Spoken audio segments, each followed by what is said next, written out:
बंद कर दिया है और सारी रचनाएं आपको मेरी अब मैं सुनाने जा रही हूँ आप लोगों को अपनी स्वरचित एक कविता जो कि दहेज पर आधारित है। तो आइए अब इसे सुनते हैं मेरी ही ज़बान से। आज की इस दुनिया में दहेज एक ऐसी प्रथा है। आज की इस दुनिया में दहेज एक ऐसी प्रथा है जो कि गरीबों के लिए सचमुच एक वृहद व्यथा है। जब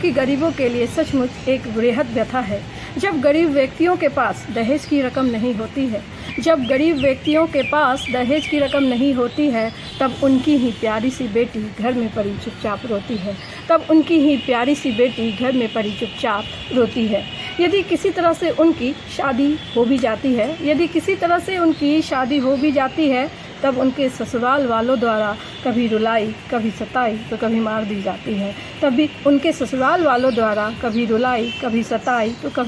जाती है। इसलिए गरीब नारियों का महत्व अब इसी में सिमट सा गया है। मान सम्मान की बातें तो दूर, उनके खुद का वजूद भी मिट सा गया है। ए दुष्ट दहेज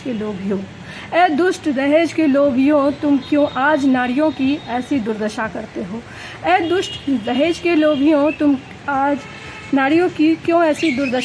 हो? एक दिन यही लोभ तुम्हें ले डूबेगा, आखिर क्यों इतनी दौलत का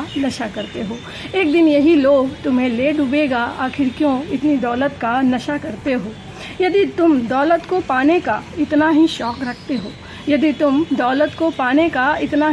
रखते हो, तो क्यों नहीं धन कमाने के लिए आज अपनी कमर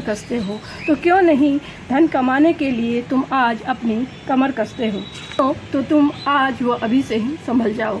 मेरी मानो तो तुम आज वो अभी से ही संभल जाओ, और गरीब नारियों को इस तरह से तुम मत सताओ। तुम जिस दिन भी संभल कर अपने पैरों पे खड़े हो जाओगे, अपनी महत्ता को स्वयं तुम उस दिन ही समझ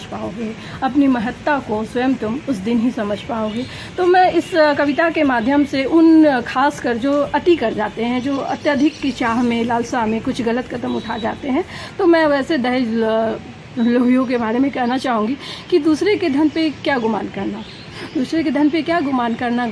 है तो अपने काम पे करें, अपने आप पे करें, अपने सम्मान पे करें, अपनी कमाई पे करें। हम दूसरों के जरिए कितने दिन आगे जा सकते हैं? दूसरों के लिए धन से हम कितना आगे जा सकते हैं? बिल्कुल नहीं। तो क्यों नहीं हम खुद को इस काबिल बना ले कि हम किसी का सहारा बने। हम किसी के सहारे से सहारा क्यों बनना? कब से आपको कविता लिखने का शौक यूँ तो मुझे बचपन से रहा है, लेकिन 1999 से, जब मैं वही 3-4 क्लास में थी, तो 1999 से ही मैंने छोटी मोटी कविताएं लिखने का कोशिश किया, और लिखते संभालते मैं लिखती रही। अभी कितनी उम्र होती है? अभी वही कोई 38 प्लस हो चुकी हूँ। कितने कविताएं लिख चुकी? 300 से 400 मैं लिख चुकी हूँ। इन कविताओं को सुनकर लोग भी जागरूक हो जाते हैं? जी हाँ, लोग जागरूक होते हैं। जो मेरे करीबी लोग हैं, वो मेरी काफ़ी तारीफ़ करते हैं कि बहुत अच्छा लिखती हैं आप, आगे लिखते रहें।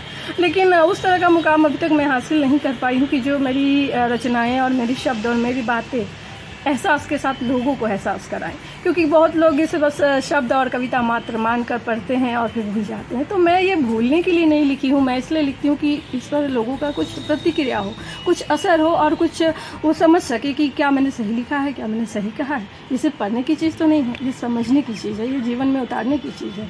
और मुझे आए दिनों ये सारी चिंताएँ मुझे स्वयं को भी बहुत प्रताड़ित करती हैं, क्योंकि कहीं ना कहीं मैं भी उस चीज़ों से गुजरी हूँ, अभी भी उबर रही हूँ, अभी भी जूझ रही हूँ, उस सिचुएशन से उबर नहीं पा रही हूँ। तो मुझे कहीं ना कहीं ये लिखने को प्रेरित भी करता है कि क्यों ना मैं अपने शब्दों के जरिए ही कुछ लोगों को जो मेरे शब्दों से जागरूक हो सके, उनको जागरूक करूँ। आपके माता पिता हैं? जी नहीं, ये काफ़ी दुख की बात है कि मेरे पिताजी 2020 में और मेरी माताजी का स्वर्गवास 2021 में ही हो गया, जिस बात से मैं काफ़ी हतोत्साहित हो चुकी हूँ। लेकिन फिर भी कहीं ना कहीं उनका आशीर्वाद मेरे ऊपर है, और जो कि मुझे हिम्मत देता है लिखने के लिए भी, और निरंतर संघर्ष करने के लिए भी, और जीने के लिए। आप अपना जीवन यापन कैसे करती हैं? जीवन यापन बस मैं फ़िलहाल प्राइवेट नौकरी कर रही हूँ, जॉब कर रही हूँ। 10 से 6 का टाइम मैं उनको देती हूँ। मैं अपनी ईमानदारी से अपने कार्य पर फोकस रहती हूँ। कविता कब लिखती हैं? कविता मैं जब वहाँ से छुट्टी मिलती है, मैं जब घर आती हूँ तो मैं रात के 12-1 बजे तक जगी रहती हूँ। बहुत लोग ये भी पूछते हैं आप इतने देर ऑनलाइन क्यों हैं, आप जगे हुए क्यों हैं? तो क्योंकि मेरी लिखनी ऑनलाइन ही होती है। बहुत सारे ऐप्स ऐसे हैं जिन्होंने मुझे लिखने का प्लेटफॉर्म दिया है, जिसमें योर रिपोर्ट हो गया, न्यूज़ोतो हो गया, तो मैं सारी राइटिंग ऑनलाइन ही करती हूँ, इसलिए मुझे ऑनलाइन रहना पड़ता है। और मैं रात दिन एक करके चाहे 2 लाइन ही क्यों ना हो, मैं लिखती ज़रूर हूँ और उसे पोस्ट करती हूँ। कुछ लोगों को बहुत पसंद है। अगर कविता के इस दुनिया में आपको अच्छी प्लेटफॉर्म मिल जाए तो फिर आप क्या कुछ बिल्कुल प्रयास बिल्कुल, है? इस चीज़ को मैं आगे लेकर जाना चाहूँगी, चाहे मेरी ज़िंदगी कैसी भी बदल जाए, कितनी भी अच्छी क्यों ना हो जाए, लेखनी के प्रति मेरा लगाव कभी भी कम नहीं होगा।